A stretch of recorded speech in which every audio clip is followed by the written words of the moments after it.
mengucap syukur kepada Tuhan yang setiap Tuhan. Sebab kasih-Nya yang begitu besar, anugerah-Nya begitu ajaib, pertolongan yang begitu hebat, dan tidak pernah terlambat Tuhan. Kami tahu Tuhan, pengharapan kami hanya di Dalam, pengharapan yang pasti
Shalom. Shalom. Kita bersyukur minggu ini kita boleh mengakhiri bulan Maret dan minggu depan kita sudah memasuki bulan yang baru.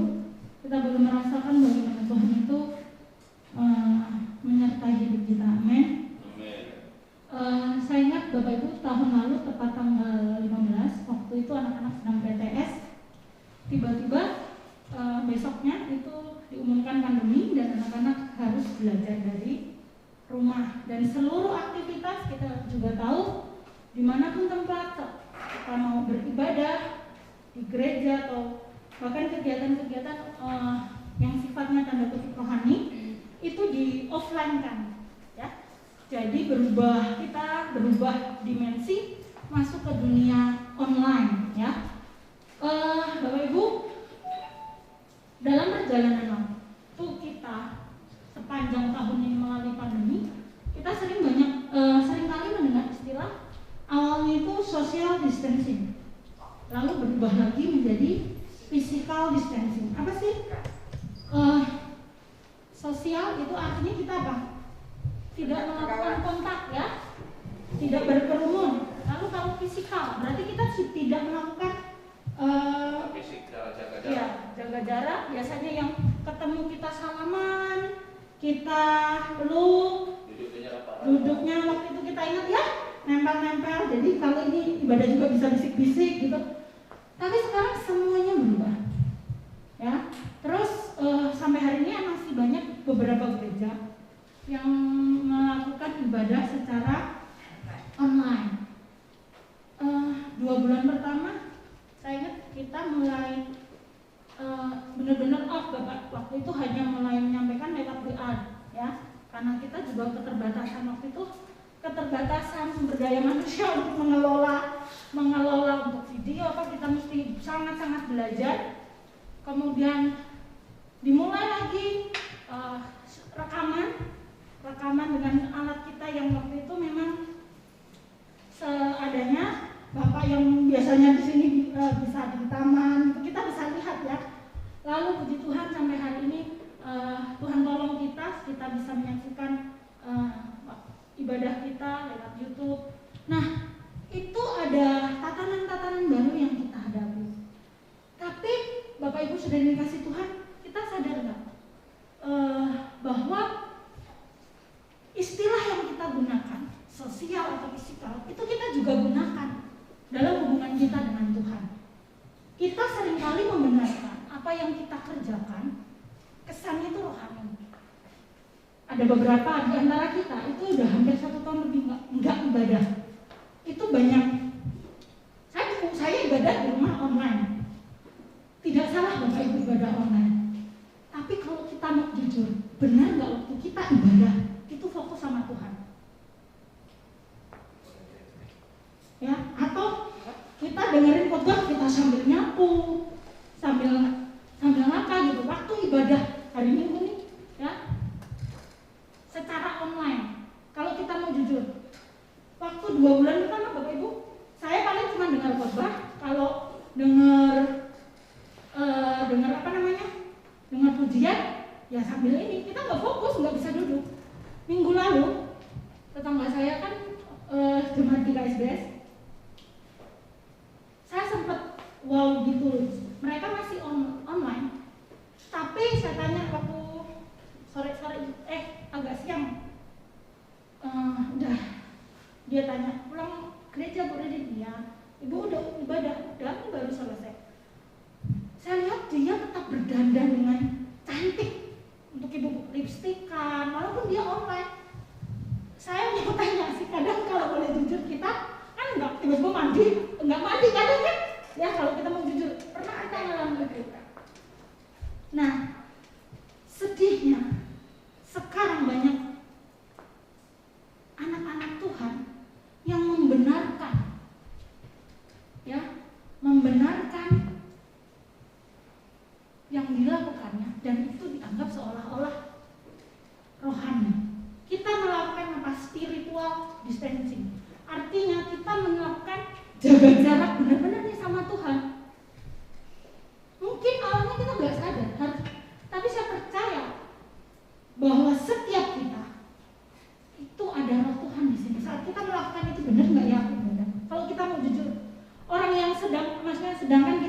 dalam gereja seringkali juga nggak fokus kan dengan waktu kita ibadah, benar nggak?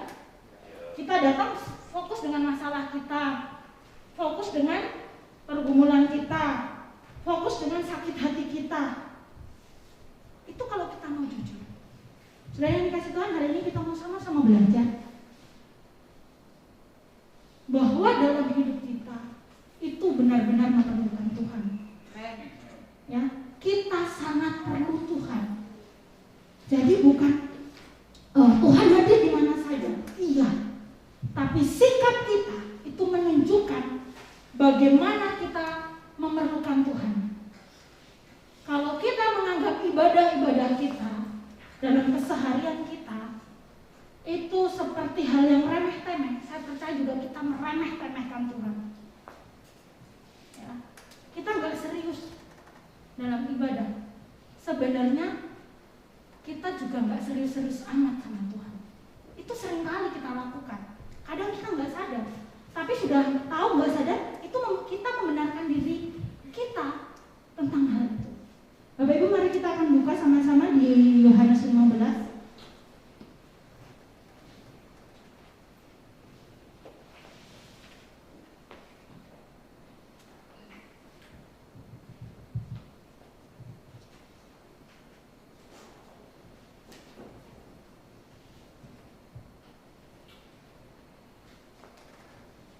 Yohanes 15 ayat yang pertama sampai yang ke-8 dengan judul perikop pokok anggur yang benar. Kita akan baca secara bergantian. Saya akan mulai ayat yang pertama, Bapak Ibu Saudara yang ayat yang kedua dan seterusnya. Yohanes 15 ayat 1 sampai 8. Pokok anggur yang benar. Akulah pokok anggur yang benar dan Bapakkulah pengusahanya. Setiap orang padaku yang tidak berbuah, dipotongnya, dan setiap lagi yang berbuah, dibersihkannya supaya ia lebih banyak berbuah. Kamu memang sudah bersih karena firman yang telah kukatakan kepadamu. Tinggallah dalam aku dan aku di dalam kamu, sama seperti kedatangan kedua dan keluar dari dirinya sendiri. Kalau ia tidak tinggal dalam kata aku, demikian juga kamu tidak berbuah. Akulah pokok anggur dan kamulah ranting-rantingnya. Barang siapa tinggal di dalam aku dan aku di dalam dia, ia berbuah banyak. Sebab di luar aku, kamu tidak dapat berbuat apa-apa. Barang siapa tidak tinggal dalam aku, ia dibuang keluar seperti ranting dan menjadi kering. Demikian kutukan orang dan dicampakkan ke dalam api lalu dibakar. Jikalau kamu tinggal di dalam aku dan firman-Ku tinggal di dalam kamu, mintalah apa saja yang kamu kehendaki dan kamu akan menerimanya. Tetapi Bapa-Ku dimuliakan, yaitu jika kamu berbuah banyak, dan dengan demikian kamu adalah murid-murid-Ku. Amin. Tuhan memberkati kita semua. Bapak Ibu, banyak saat-saat ini kita untuk anak-anak muda terutama yang belajar dari rumah, yang untuk Bapak Ibu yang WFH, itu sebenarnya kita punya banyak waktu ya. Kayak saya mengajar online Bapak Ibu itu kalau Zoom itu saya mulai jam 7.15 seperti biasa. Mungkin jam 9 atau setengah 9 itu sudah selesai.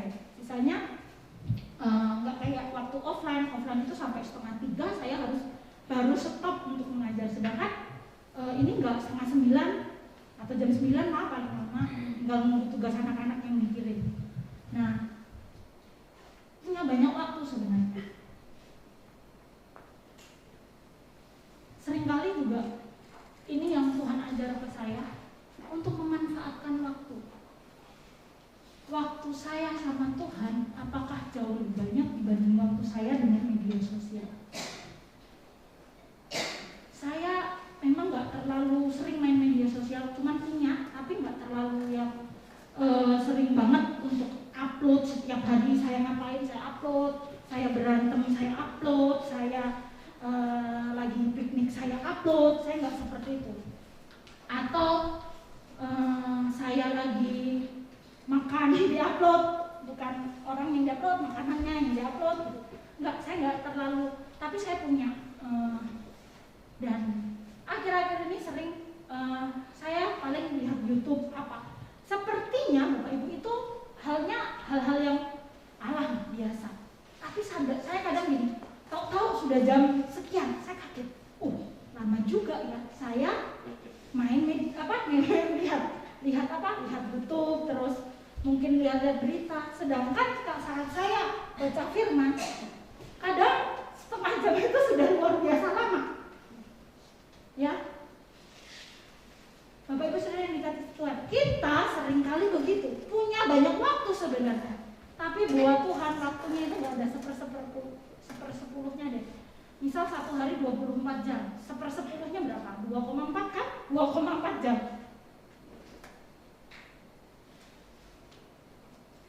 Bayangkan 2,4 jam aja itu saya rasa kita seperti saat di lampu merah, 1 menit itu lama banget. Coba kalau kita main media sosial mungkin nggak sadar sampai tengah malam, ya. Kita lihat mungkin jualan-jualan atau kita lihat aplikasi-aplikasi yang lain, itu kadang kita nggak sadar waktunya jauh lebih banyak. Hal ini mengajar saya secara pribadi untuk kasih waktu Tuhan itu lebih banyak. Saya kembali sedang belajar, Bapak Ibu saudara dikasih Tuhan, untuk tertib secara rohani. Dan awalnya tuh nggak gampang untuk melawan, maksudnya diri sendiri, kemalasan. Bangun misal 4:30. Kemarin sempet nih, saya jujur sama Bapak Ibu semua. Kalau bangun 4:30 kan kadang nggak langsung bangun, nggak langsung duduk berdoa gitu. Ambil HP, yang dibuka itu nanti aplikasi yang lain, bukan firman Tuhan. Sekarang saya agak jauhin itu HP, saya taruh di sebelah saya Alkitab. Saya coba belajar itu setiap hari Bapak Ibu, nggak mudah. Ya, saya mengajar setiap kita untuk mengajak. Mari kita mulai lagi cintai Tuhan. Mari kita mulai cintai lagi waktu-waktu kita sama Tuhan. Karena apa? Firman Tuhan dibilang, di luar kamu tidak dapat berbuat apa-apa. Kenapa sih? Kita sebagai manusia harus sadar bahwa kita perlu Tuhan. Di Mazmur 139 itu satu pasal, di situ ada perikop di hadapan Allah yang Maha Tahu.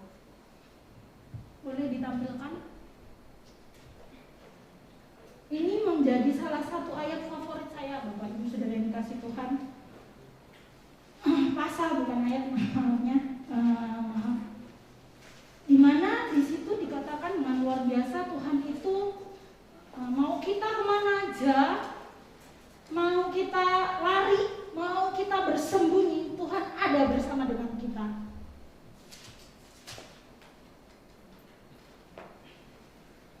Nanti Bapak Ibu bisa baca dari pasal 139 ayat 1 sampai yang ke-24.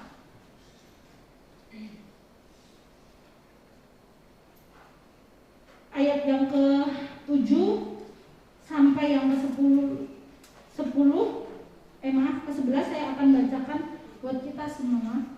Kemanakah aku dapat pergi menjauhi rohmu? Kemanakah aku dapat lari dari hadapanmu? Jika aku mendaki ke langit, engkau ada di sana.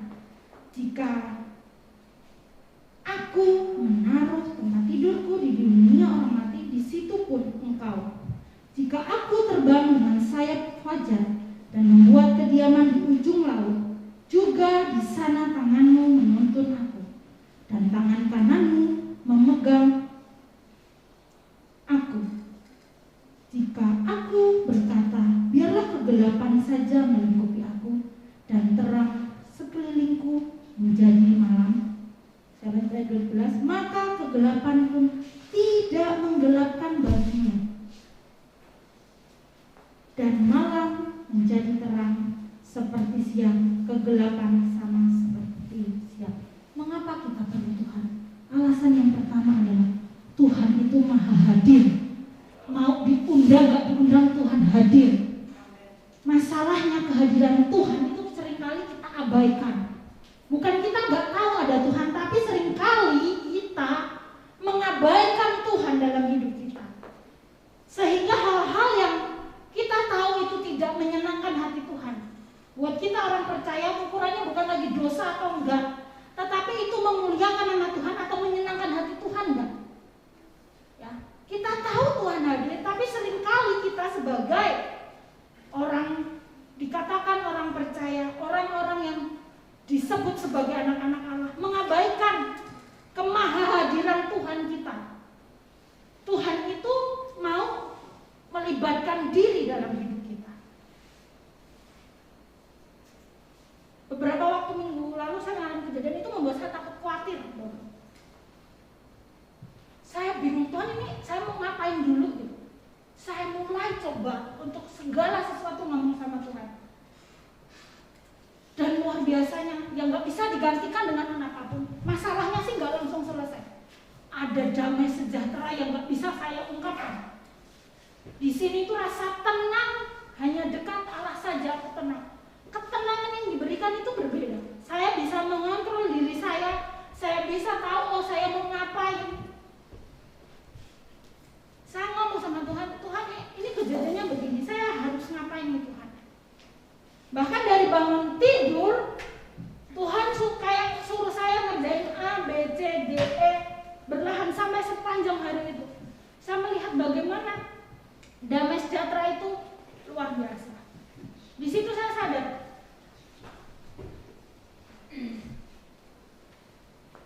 seberapa lama saya sudah mengabaikan Tuhan.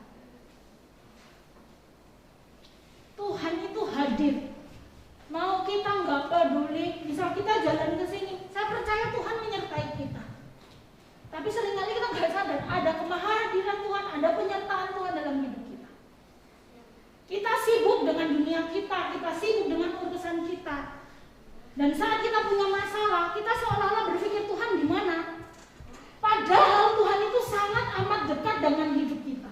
Kita cuma ngomong, Tuhan, aku perlu Engkau. Tuhan, aku butuh Engkau. Tapi yang sering salah yang kita lakukan adalah kita sibuk, habis itu cari orang, cerita, kita nomor sekian kan, bukan nomor 2 kan lagi nomor sekian kan. Jadi seolah-olah saat kita berdoa, kita nggak dapat apa-apa, kita nyalahin Tuhan. Kok aku diizinkan Tuhan, seolah-olah Tuhan mengizinkan hal-hal yang buruk terjadi. Padahal Tuhan kita selalu bilang apa? Rancanganku damai sejahtera. Berarti bukan rancangan kecelakaan. Tuhan gak pernah merancangkan hal yang buruk dalam hidup kita. Hal buruk terjadi akibat apa? Kebodohan kita. Ya, kecerobohan, ketidakmengertian kita gitu. Seringkali karena kebodohan sih saya bilang buat kita semua. Tuhan gak mau melihat hidup kita sengsara. Ada orang tua berdoa buat anaknya, supaya anakku nanti hidupnya sengsara karena gak mengabaikan aku. Sekalipun Tuhan kadang kita abaikan, Tuhan gak mau hidup kita sengsara. Mari bangun dalam hati kita, dalam hidup kita, bahwa Tuhan itu hadir kapan saja. Bahkan di setiap nafas, setiap langkah kita, Tuhan ada di situ. Bapak Ibu, saya mau katakan, manusia itu buta. Karena apa? Karena kita gak akan pernah tahu 2 jam lagi akan terjadi apa. Makanya kita perlu Tuhan yang tahu apa yang akan terjadi dalam hidup kita. Saya percaya bahwa saat kita pegang tangan Tuhan, kita tidak akan pernah jatuh sampai berakhir. Itu Tuhan kita, Tuhan yang selalu hadir. Saat orang-orang meninggalkan kita, semua Tuhan hadir membela. Mari libatkan Tuhan. Mari libatkan Tuhan dalam hidup kita. Alasan yang kedua, mengapa kita perlu Tuhan? Tadi di dalam Yohanes pasal yang ke-15 ayat yang ke-5. Akulah pokok anggur dan kamulah ranting-rantingnya. Barang siapa tinggal di dalam aku dan aku di dalam dia, ia berbuah banyak. Sebab di luar aku kamu tidak dapat berbuat apa-apa. Mengapa kita perlu Tuhan? Karena di luar Tuhan kita ini nol putul. Kita ini tidak dapat berbuat apa-apa. Jadi jangan sok hebat, jangan sok kuat. Kita ini manusia. Tuhan. Kenapa kita perlu Tuhan? Di dalam Tuhan kita pasti bisa. Tapi di luar Tuhan, saya mau katakan kita bukan apa-apa dan kita nggak akan bisa ngapa-ngapain. Bapak Ibu pernah mengalami masalah terus kayaknya nggak bisa berbuat apa-apa, bingung? Karena apa? Kita ngandalin diri kita nggak ngandalin Tuhan. Tuhan mau sebagai orang-orang percaya, setiap minggu kita datang ke gereja, kita beribadah. Mari bangun arti kehadiran Tuhan itu dalam hidup kita. Selalu ingat, oh iya, aku kalau nggak ada Tuhan tuh nggak bisa ngapa-ngapain. Aku tuh kalau nggak ada Tuhan itu nggak bisa deh melangkah.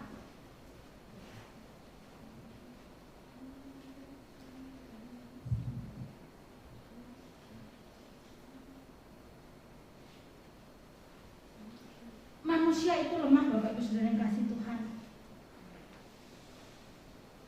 Jadi jangan seringkali mengizinkan diri kita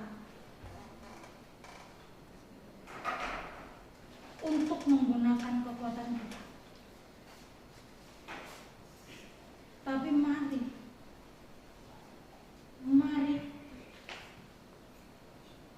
kita tinggal di jalan Tuhan. Bagaimana sih tinggal di jalan Tuhan? Cintai Tuhan. Caranya bangun hubungan, berkomunikasi. Bapak Ibu, kalau kita sedang dekat sama orang, kita berkomunikasi ya. Berkomunikasinya kan lewat tulisan, lewat chat. Kalau kita kan nggak mungkin ngomong secara langsung sama Tuhan. Berkomunikasinya apa? Chatnya Tuhan itu apa? Chatnya Tuhan itu apa? Firman Tuhan.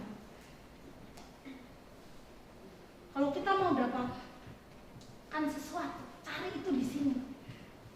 Ini cara Tuhan, ini pesan-pesan Tuhan setiap hari buat kita.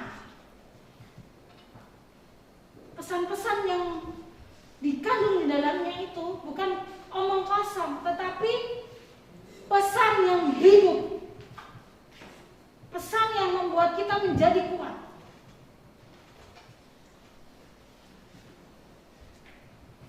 Mau masalah kita apapun, Bapak Ibu, saya percaya di sini ada jawaban Tuhan dalam hidup kita.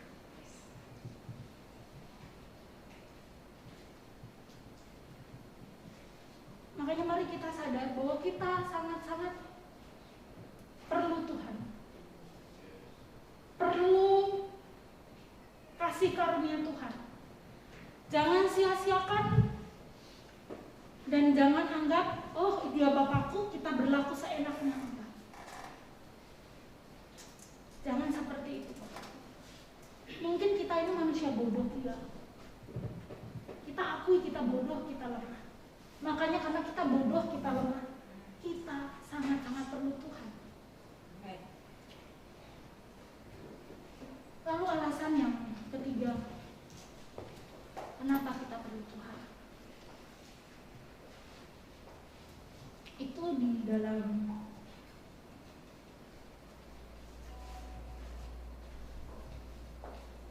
Lukas pasal yang ke-15 ayat 11 sampai 32 itu tentang perumpamaan anak yang hilang. Bapak Ibu sudah dikasih Tuhan, saya nggak akan bacakan ini, Bapak Ibu boleh jadi PR baca di rumah. Ya, mungkin sering dari sekolah minggu, dari Bapak juga sering pakai untuk menyampaikan firman Tuhan. Sering kali diajar, tapi sering kali juga kita masih apa? Jadi bodoh, pura-pura nggak mau dengar atau gimana, saya nggak tahu. Dibilang apa? Kita lihat perempuan anak yang terhilang itu, dia akhir hidupnya di mana, Bapak Ibu? Di kandang babi. Ya. Mengapa kita perlu Tuhan? Karena kalau kita di luar Tuhan, hidup kita pasti di kandang babi. Apa sih kandang babi? Kandang babi itu kayak kehancuran. Ya, anak-anak kehancuran. Kehancurannya bukan karena Tuhan mau merancangkan kehancuran dalam hidup kita. Kita lihat kalau kita baca itu karena apa? Akibat apa? Keegoisan, kebodohan. tanpa bapaknya. Bapak Ibu, sampai segede ini saya sudah besar, sudah sampai seusia ini. Kalau saya sakit ngomong ke bapak saya aja buru-buru loh datang. Iya. Saya ngomongnya nanti tiba-tiba datang aja gitu. Makanya kadang saya berpikir gini, udahlah, aku nggak usah ngomong supaya nggak jadi pikiran. Seringkali kita gitu kan, ya, ngerasa supaya nggak jadi pikiran terus nggak repotin orang tua. Kita kadang menggunakan istilah-istilah itu sama Tuhan. Supaya nggak merepotkan Tuhan. Tuhan itu suka kita repotkan. Saya seringkali gitu, aduh kasihan ya bapak saya udah tua, kalau saya kasih tahu ini nanti kabarnya gini-gini, dia kepikiran sakit gitu kan.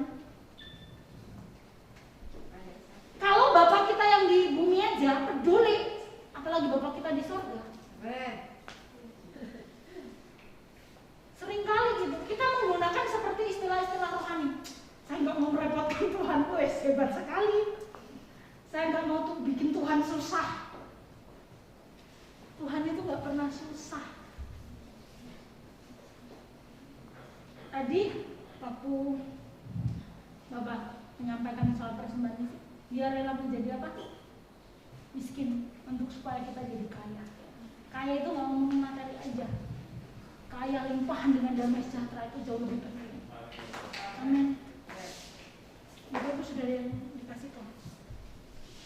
Kalau kita nggak berdoa Tuhan, itu berarti kita adalah manusia-manusia yang sombong, manusia-manusia yang angkuh, yang merasa Tuhan. Dan seringkali kesombongan, keangkuhan itu lah yang menghancurkan kita.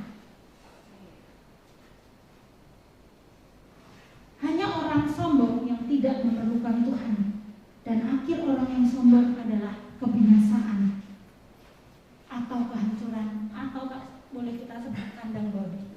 Bapak Ibu mau hidup di kandang babi? No. Dalam ilustrasi kita nggak benar, maksudnya bukan kita masuk kandang babi terus hidupnya di situ, enggak. Tetapi kandang babi kita hidup dalam kesesakan terus menerus, kesusahan terus menerus, air mata terus menerus. Kalau saya sih nggak mau. Iyalah. Kita pasti nggak mau, tapi seringkali Bapak Ibu kita sadari kita malah senang di dalam kubangan kandang babi itu. Nangis-nangis berdoa, tapi berdoanya supaya apa? Supaya Tuhan langsung kayak selesaikan, kayak mie instan jadi selesai. Itu hanya waktu punya masalah. Coba kalau nggak punya masalah, kita pasti nomor sekian Tuhan.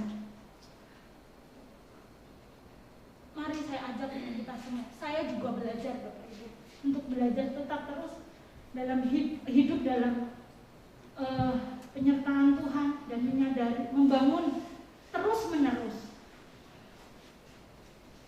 arti kehadiran Tuhan di dalam hidup kita.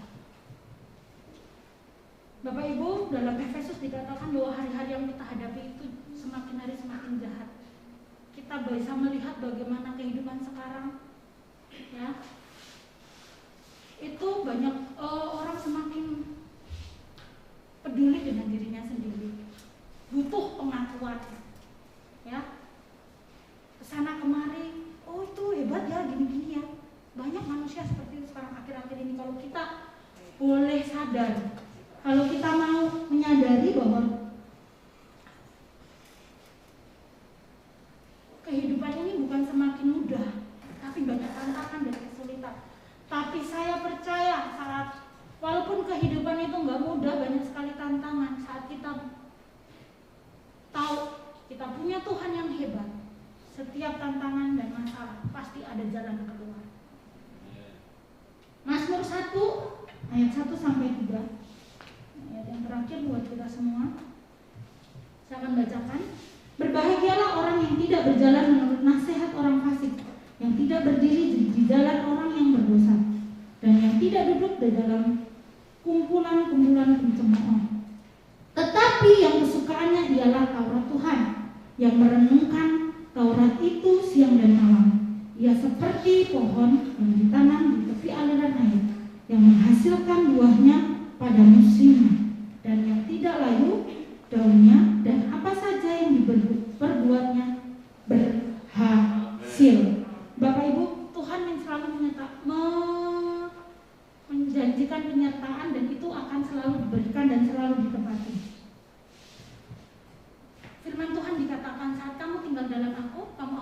berbuah banyak. Di sini dibilang ia akan seperti aliran, seperti pohon yang hidup di aliran sungai, di aliran air, yang akan menghasilkan buah pada musimnya. Itu yang dikatakan firman Tuhan, bahwa saat kita tinggal dalam dekat sumber, dekat pokok itu, walaupun mungkin ada musim panas, musim hujan, dibilang akan menghasilkan buah pada musimnya. Ya, artinya Tuhan mau bilang, kamu gak akan kekurangan satu hal apapun. Sekali lagi, ukurannya bukan materi, kekurangan damai sejahtera Tuhan, kekurangan penyertaan Tuhan itu kita gak akan pernah alami. Orang lain boleh berpikiran semua selesai kalau ada uang. Iya. Karena apa? Tadi dibilang akhir-akhir ini adalah hari-hari yang jahat. Tetapi saya percaya saat kita tinggal di dalam Tuhan, saat kita sadar kita perlu Tuhan dan kita melekat, kita akan menghasilkan kehidupan. Bukan itu untuk diri kita sendiri, tapi kehidupan untuk menjadi berkat untuk banyak orang.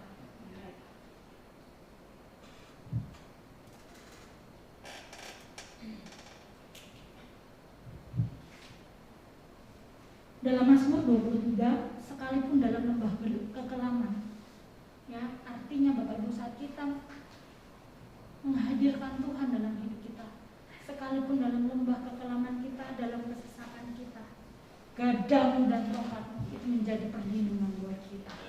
Ya, saya suka kata-kata ini. Saat kita berdoa, bekerja, kita yang bekerja. Tapi saat kita berdoa, Tuhan yang bekerja buat kita. Itu Tuhan kita. Tuhan mau direpotkan, Tuhan senang dibutuhkan. Saya akhiri dengan satu kesaksian. Semalam saya nggak tahu, tiba-tiba ada satu anak murid saya sudah menjelang ABG, itu video call. Saya bilang, kamu nggak kena marah sama mama? Nggak, Bu, aku mau ngomong dong, mau curhat. Namanya anak ABG ya, baru mau SMP, gitu kan. Bu Rilin ini loh, jadi ngomongin, maksudnya dia biasa anak muda dalam perkembangan psikologisnya mulai suka-suka. Saya hanya sebagai guru gitu. Dia bilang, Bu, tapi jangan bilang mama ya gitu. Dia ngomong begitu. Saya tersenyum saat dia ngomong, mau masih ingat nih, walaupun dia udah lulus nih, cerita. Mau kamu cerita sama Bu Guru? Cerita loh ke mama. Nanti aku diinterogasi Bu sama mama. Saya bilang, Tuhan kita bukan Tuhan yang suka menginterogasi. Ya. Tapi ya, Bapak Ibu Saudara, saat anak itu mau cerita ke saya ketawa, saya tersenyum. Saya percaya Tuhan kita lebih tersenyum saat kita mau mengungkapkan apapun dalam hidup kita. Ya, saya sebagai guru, murid saya kan nggak ada, istilahnya kayak nggak ada hubungan apa gitu ya. Apalagi Tuhan kita, pasti Tuhan itu tersenyum saat kita mau melibatkan pribadinya dalam hidup kita. Bapak Ibu sudah dikasih Tuhan, bahwa kita menyadari bahwa kita tidak dapat berbuat apa-apa tanpa Tuhan. Mari kita sadari bahwa Tuhan itu maha hadir dalam hidup kita. Dan ingat, kalau kita hidup di luar Tuhan dan kita nggak perlu Tuhan, kehidupan kita seperti anak yang terhilang, hidupnya berujung di kandang babi. Dan Tuhan tidak menyediakan kandang babi buat kita. Yang Dia berikan dan juga siapkan adalah rancangan-rancangan damai sejahtera dan penuh pengharapan buat kita semua. Tuhan Yesus memberkati. Mari kita semua bangkit berdiri. Tuhan Maha tahu dalam hidup kita. Saat kita lari ke manapun, Dia ada. Bahkan ke ujung dunia, Dia ada bersama kita. Kemanakah kita dapat menjauhi roh Tuhan? Lari, bukan berlari menjauh, tapi berlari mendekat. Mendekat kepada Tuhan. yang selalu akan ada dalam hidup kita. Yesus Tuhan, kami bersyukur Tuhan punya Allah seperti ini. Kami bersyukur Tuhan. Kemanakah aku dapat pergi menjauhi Roh-Mu Tuhan? Ku berlari menaiki ke langit, dan Engkau ada di sana. Aku terbang dengan sayap wajah, diam di ujung bukit. Namun tanganmu menuntutku selalu, bawaku mendekat padamu.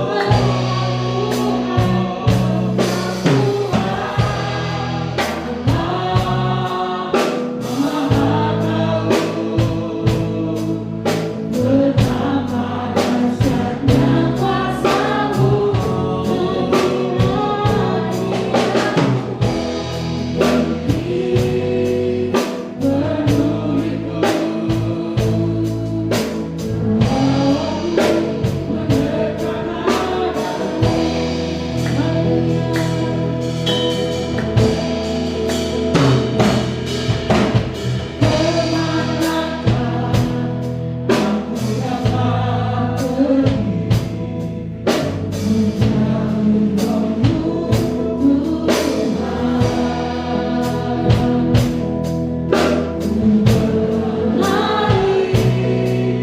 Mendekat Dia adalah Allah yang Maha Tahu.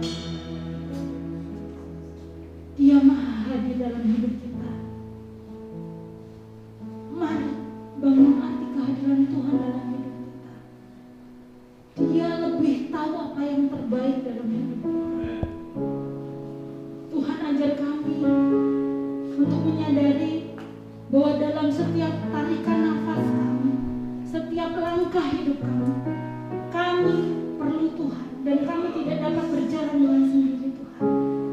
Apapun yang terjadi dalam hidup kami Tuhan, kami mempercayakan hidup kami. Dan kami katakan kami perlu Engkau dalam hidup kami. Terima kasih Bapa, terima kasih. Dan terpujilah nama-Mu dalam setiap hal. Dalam nama Tuhan Yesus kami berdoa. Haleluya. Amin.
kami sudah menikmati kehadiran-Mu di tengah-tengah kami. Dan kami bersyukur kepada-Mu buat lawatan-Mu bagi setiap kami, baik melalui pujian dan penyembahan kami dan maupun melalui firman Tuhan yang sudah kami dengar. Segala pujian, hormat, kemuliaan, kebesaran, puja dan puji bagi Bapa di surga dalam nama Yesus yang sudah berkarya di tengah-tengah ibadah kami. Kami terus berdoa buat bangsa, negara, kota dan pemimpin kami. Biarlah kiranya shalom Tuhan ada atasnya, memerintah di atasnya. Kami juga berdoa buat Taman Palang dan Ibu Cenca, limpahi mereka dengan segala yang baik yang dibutuhkan dan diperlukan untuk mengembangkan usaha tempat taman hiburan di tempat ini.